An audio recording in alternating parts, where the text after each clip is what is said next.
موضوع خاطر ابوبکر رضی الله عنه را این درجه و مرتبه را برش قائل هستیم. چرا؟ در ساعتی با پیغمبر یک جاست که کسی خدا برای از او منصوب نمیتونه، نزدیک نمیتونه. شما باور به الله بکنید، در یک مجلس یک مولوی را ما دنبالش گرفته بودم که خطش دست بدم، شناخته ام است، او از ما یک در گوشه میکنه. آخر فهمیدم که همین مولوی به خاطر دقتی دست نمیده که مقتدیاش میبینش، مقتدیاش میبینش. بعد از او خدا گوشه کرد.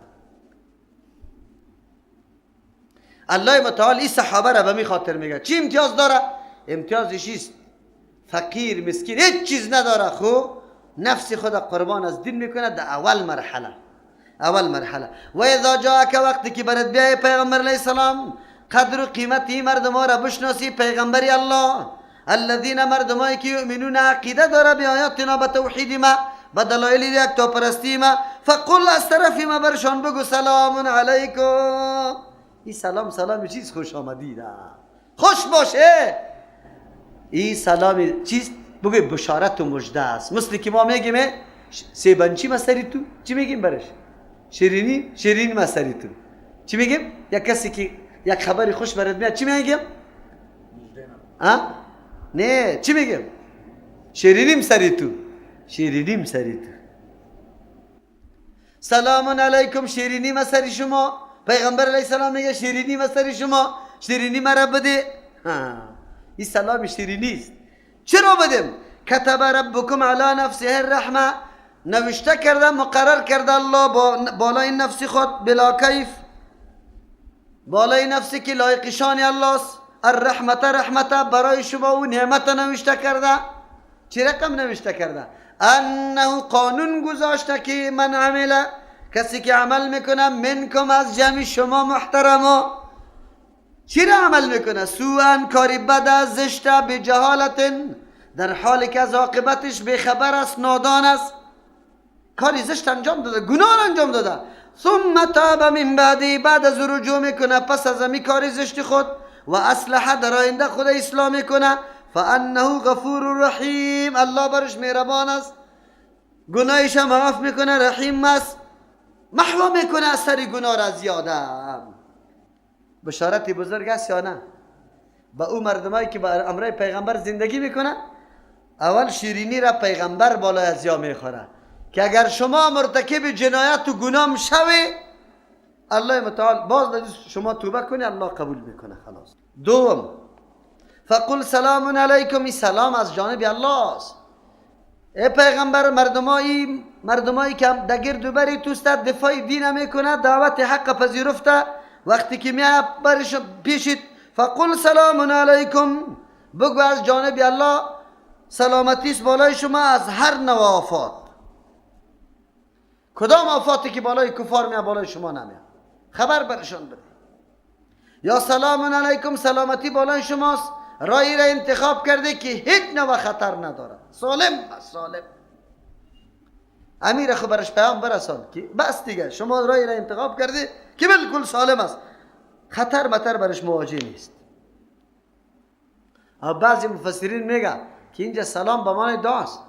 پیغمبر علیه السلام برای از یاد دعای سلامتی بکن که وقتی پیشت میاد سلام علیکم، الله شما را صحیح سالم نگاه کنه، از زور و ظلم، از انحراف و بدبختی مکمل شما سالم باشه.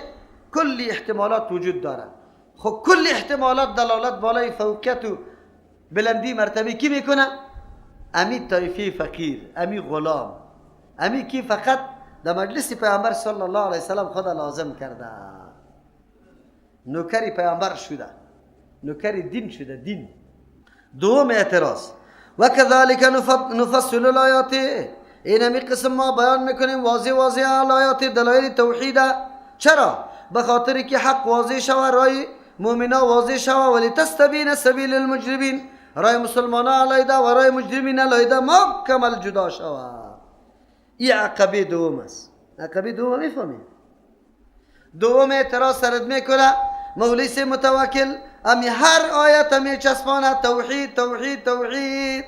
ایره دوستای و شاگردای من میگه، امی کلان مولیا، او مولوی صاحب تو فقط امی یک مسئله را گیر کرده، این مسئله دیگه مسئله را خیر است بگو. قرآن نگه یه اعتراض سرت خوب هیچ موضوع دیگر نمیگم توحید تو برش بگو و کذالک الله میگه اینمی قسم چی مانا؟ اینمی قسم که حال هر دو طایفه را مفصل بیان میکنم طایفه کفار طایفه مسلمان غریبا را اغنیا را متکبرین و متواضعین قبول کننده دعوت حق و منکرین دعوت حق مثل که ما یارا بیان میکنیم اینمی قسم نفصل الآیات جدا واضح دلایل توحید بیان میکنم چرا؟ لتستبین طریق المؤمنین الموحدین که خب واضح شود رای موحدین و مؤمنان واضح شود ولتستبین سبیل المجرمین که خب واضح شود رای مجرمین مشرکین بخاطر که کسی که در طلب حق است بشناسه که رای از جای نمیسته آلی را خب واضح شده رای واضح شده یا نه خودشان میگه دستری منبرا تقریر میکنه مولا چی برشان میگه مردم طایفه نو پیدا شده اول گپشان توحید است باز چی میگه دوم صفتشان چی بیان میکنه مولوی صاحب که تقریر میکنه به مردم خبر داره گپ از قرآن و حدیث میزنه دلایل خیلی از قرآن و حدیث یاد داره شما مقابله قطعش کردن نمیتونه خود شما بفهمه که هیچ چاره نیست بغیر از اینکه سوټه را بالا کنه از همی اول مرحله سوټه را بالا کنه بزنیشه خود دی بدبختا میگه به مردم اوی مردمی بیچاره ما آنقدر عقلی خدا باخته فکر خدا باخته که خوب اول گپی توحید میزنه اول گپی توحید گپی کی بود؟ انبیاء علیهم السلام اولین صدا و آوازش برای قومشان چی بوده؟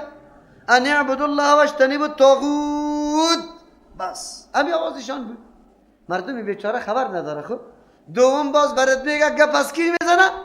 قرآن و حدیث و اذا قیل لهم تعالوا الى ما انزل الله میگه بس ما انزل الله بیه چقدر گپی خوب است ما را به طرف قرآن و حدیث دعوت بده دو سوم باز توانی مقابله را هم نداشته باشیم پشت ملاهای خودم که بدویم ملاها خدا پنهان میکنه پرت میکنه حاضر نمیشه که بیشینه گپی از این رد بکنه خوب ملام ده برابرش آلی استاد شده نمیتونه گپ قرآن و حدیث هم میزنه و اول آوازش هم توحید است یک را بپذیره قدرش بکنه یعنی که لط کنه به سوټه بچو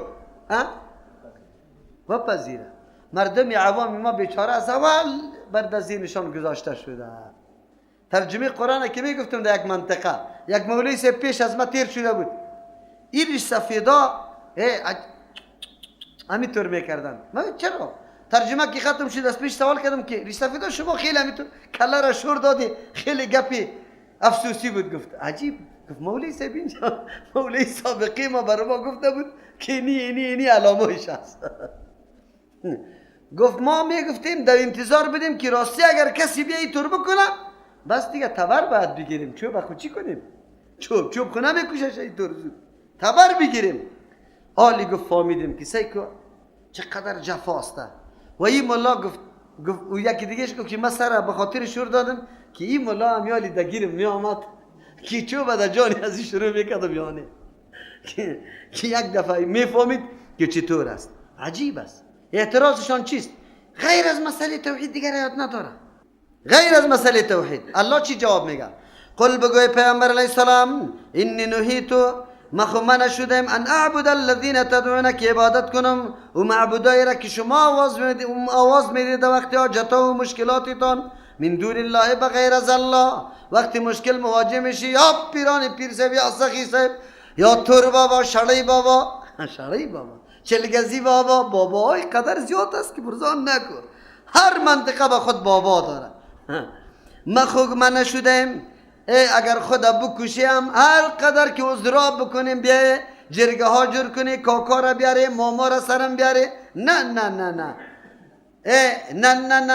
امکان نداره که ما باز بیایم طرف شما ما کم شو آلی دیگه جرگه را سرت جور میکنه مامای تا سرت میاره کاکای تا سرت میاره اینی بیادرزادی دینی کارا را در مسجد ما پیدا کرده نفاق انداخته در مسجد سعی کن تفریقه را انداخته امیر یک نصیحت بکو چطور نصیحت بکو دیگه ای کارا را نکنه و برش بگو که اینجا جوانا را در گرد خود جمع نکنه، درس مرس نداشته باشه. خیر باز کاکا چقدر خوش میشه که اینا مردم میای کاکا برای چی میگه؟ بچیم این قدری سفیدای کلان این ملاها تیر شده تو این گپا نبوده تو پیدا شدی بگذارم این گپا را بان نره تو حالی چی برش باید بگوی؟ تو برش بگو اینی نوحی تو کاکا جان من نشدیم ان اعبوده که پرستش کنم الذین پرستش کنم و معبودا را شما الذین و معبودای تانه تدعونه که شما آواز میدی من دون الله بغیر از الله. جرمی ما چیست؟ شما یا سخی صاحب میگی من یا الله میگم، شما میگی یا ابوالعباس او من میگم که یا الله. حالی چرا؟ قل بگوی پیامبر علیه السلام لا اتبع اهواءکم، بله دین شما فقط خواهشات نفسانی است، چیزی که نفستان خواسته امور دین جور کرده او ما سنت رسول الله را محکم گرفتیم کدام میشه تابعداری کنم؟ شما میگه ختم خوب چیز است. چرا خوب چیز است؟ دو پیازه دایش است. در گلی صبح در عمر در خانه دو پیازه نخوردی الا که کدام وقت تو را میوان بیا اما لایی بیاری بندازی 10 نفر در گردش نشسته است او دیجا در روزی پنجشنبه بگه هر قاب علایده دو پیازه در مولا صاحب و حاجی صاحبی که معزن است خواه علایده یار علایده بده. بسیار خوب ختم بود بسیار خوب ختم. چرا بود؟ 1000 روپیه هم داشت. قاری صاحبا یک دیگه خداخانه میبینه همین دست میپرته در شانش همینطور میزنه کاش که هر روز همینطور ختم باشه قاری صاحب میگه الله اجر بدهشه خوب ختم بود همینطور میکنه خوب ختم است نه بگو ما تابعداری شما را نمیکنیم راههای شما راههای بدعت است از خود جور کرده این طرف اینا دعا اجتماعی میکنه مرا ملامت میکنه بسکار من نشسته است و مسکار میخوانم شما یکیتان ذکری الله را نیاد نداره تسبیح فاطمه را یاد نداره فقط که سلام دور داده نباشه در زیر چیسته بگوی پایایتان چی را مانده کوکی تیزه سوزنه پت میخیزه انتظار نمیکنی حدیث پیامبر را بخوانی که تسبیحات خوانده میشه آیت الکرسی معوذتین سوره اخلاص زود دمو جاگکای خود میخیزه پیشین بشینه همیشه که چی رقم گپ است با مجردی که رب زدن چشم با سعی میکنی که خلاص کرده نمازه سعی میکنه طرفی ملا صاحبم شیوست پشتی سر در گوشه چشم میبینه که مردم خلاص کرده حالی در جای ازی که اراده کرده بود سوره و ضحی را بخونه این اعطینا کالکوثر را زود میخونه که مقتدی ها منتظر است نماز برای کی خون تابعداری کی رکعت شما بگی از انصاف کار میگیری وای انصاف از مقتدی ها را تابع مقتدی شد دیگه دلی خودش خواسته بود که و ضحی را بخونه حالی این اعطینا را یک قدر زود دعا را خوانده رو ایسته زد دیگه پس یک داده ریم طرف مردم نه این طرف بغل میشینه چرا جنگیستی قطع از یاد ختمیشه خوردی خیراتیشه خوردی اسقاطیشه گرفتی سرسایشه گرفتی پوستای قربانیش هنوزم جنگیستی نه نیمی سرسایه را داده از این خاطر پوره که میداد روی بروی میشیش اولادای 12 اولاد داره 6 به مولا داده 6 دیگه کس داده از این خاطر یک بغله میشینه حالی دیگه دوی بیمارا دوی بینو الله 15 دقیقه دو تیر میشه برو بخیر. قل بگو پیامبر علیه السلام لا اتبع اهواءکم من تابعداری خواهشات شما را نمیکنم قد دللت من گمراه شده باشم زنده ای وقت که ما پشت خواهشات شما رسومات شما برم در حالی که الله قانونی خدا برای من روان کرده کتاب خدا نقشه پیغمبر در پیشم است ما انا من المهتدین در این وقت و ما انا من نمی بودم در این وقت از جمله راهیابا یقینا اگر راه پیغمبر را ترک کرده باشم این خب به پیغمبر الله میگه خب به ما تو دلیل نشان میده کاکا ماما در گرد جمع میشه قومی برات میگه سیکو کلگی یک قسم نماز میخونه تو دیگه قسم کلگی دعا میکنه تو دعا نمیکنی میخیزی میری یا اینجا تسبیحات میخوانی فقط جواب برش بگو من تابعداری خواهشات شما را نمیکنم چرا کدام چیزایی که شما انجام میدی خواهشات است سند بکشی برای من پیغمبری توری دعا کرده سنت متصل خوانده سند کدام عمله که من انجام میدم با چشم سند دلیل از حدیث برات میکشم. شما پشت خواهشات روان هستی، ما پشت سنت. چطور شده میتونه؟ نه کاکا جان، تو خو یک نفر هستی که کل دنیا را سرم جمع کنی، کل دنیا را قربان سنت رسول الله صلی الله علیه وسلم خود میکنم. خلاص از من معلوم دار است دلید. پدر از اوجا چشم میکشم، ماندنید نیستم. پدر جان دلید دیگه میمانی خو این راه را اعلان نمیکنم. دلید دیگه هر چی که میکنی برو آق هستی از جانبی من. آوازه پخش میشه در بین مردم که آق شدگیست. مردم هم میگه که نمانه شده مسجد، یا ایستا که رفل یدین قطما پروتول کنه که نکنه، یا ایست که در مسجد نمیمانی. او مرده که پروتکل قطش نکن، نرو در مسجد که در روز قیامت بر دلیل باشه، سند باشه. قل بگوی پیغمبر علیه السلام انی علی بینت من ربی. خوب دیگه چی براتان میکنه؟ با برات اعتراض میکنه چی دلیل داری که رای تو حق است؟ او ما را میگی که با این رای باطل است، این بدعت است، از خود سنت میگی؟ بگو بله. قل بگو انی علی بینت، ما بالای دلیل واضح قرار دارم. و دلیل از کجاست؟ نظر و رای فقها نیست، یک عالم نیست که یک نظر دادم او را دنبالش رفته باشم. نصی صریح است از طرف الله آمده، من ربی، از جانب پروردگارم. نصی صریح قرآن هم از حدیث هم است. ما دلیل حدیث و قرآن دارم. و کذبتم به، شما او را تکذیب میکنی بدونی وجه، نمیپذیره، هیچ وجه هم نداره. خب هیچ وجه هم نداره، نمیپذیره، بپذیره. دلیل ما و تو فقط پشت دلیل میریم. عالمی که سخنش با استنادی دلیل است باید بپذیریم. اگه استنادی دلیل نباشه بس نمیپذیریم. خلاص را معلوم است. یک ما عندی ما تستعجلون به، نیست پیش ما آن چیزی را که شما به جلتی طلب داره. مشرکین مکه پیغمبر علیه السلام میگفت برو این قدر دعوای حقانیت خود میکنی که به حق هستم بیارم و عذابی تا که سر ماست. همینطور مطالبه را از پیغمبر علیه السلام هم کرد.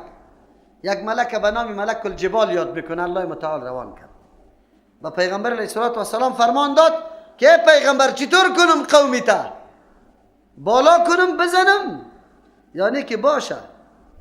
پیغمبر علیه السلام نپذیرفت، گفت نه باشه.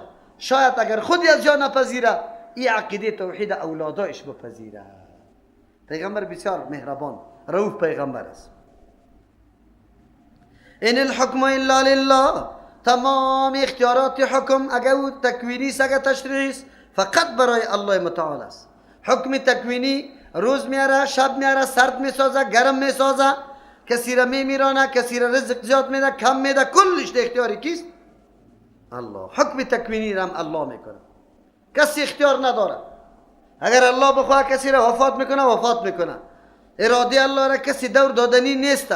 لیکن مردم ما میگه با پیش شیخ عبدالقادر جیلانی زنی بیوگه آمد، گفتم یک بچگه که داشتم وفات کرد. یک دم شیخ عبدالقادر جیلانی طبیعتش خیلی خراب شد. رفت جبریل امین صندوق می برد بالا آسمان، در مابین هوا گیر کرد، صندوق زد قطعی شد. روحا برآمد، هر طرف تقسیم شد. چیزی حتی مرده ها بود که در قبرستان هم برده بود، پس در قبرها شیشت. نه مردم تمیال همی عقیده است، فعلا عقیده است. خبر داری نداری؟ او را چی میگه؟ او را چی میگه؟ پیری دستگیر چرا میگه؟ خبر داری؟ کتابش نوشته کرده. میگه الله در بحر غرق میشد. الله در کجا میشد؟ در بحر غرق میشد. شیخ عبدالقادر جیلانی گفت که بگی دستی مرا. الله را نجات داد از بحر. نعوذ بالله. تا این اندازه را کفر و شرک روان است. خدا خود نگاه نمیتونه، در دیگران زورش میرسه، در خود نه. این الحکم الا لله، حکم تکوینی و حکم تشریعی نیست مگر برای الله است. الله است که چیزی را حلال حرام میگردانه، واجب و فرض میگردانه. هیچ کسی هم نیست. پیغمبر اختیار نداره.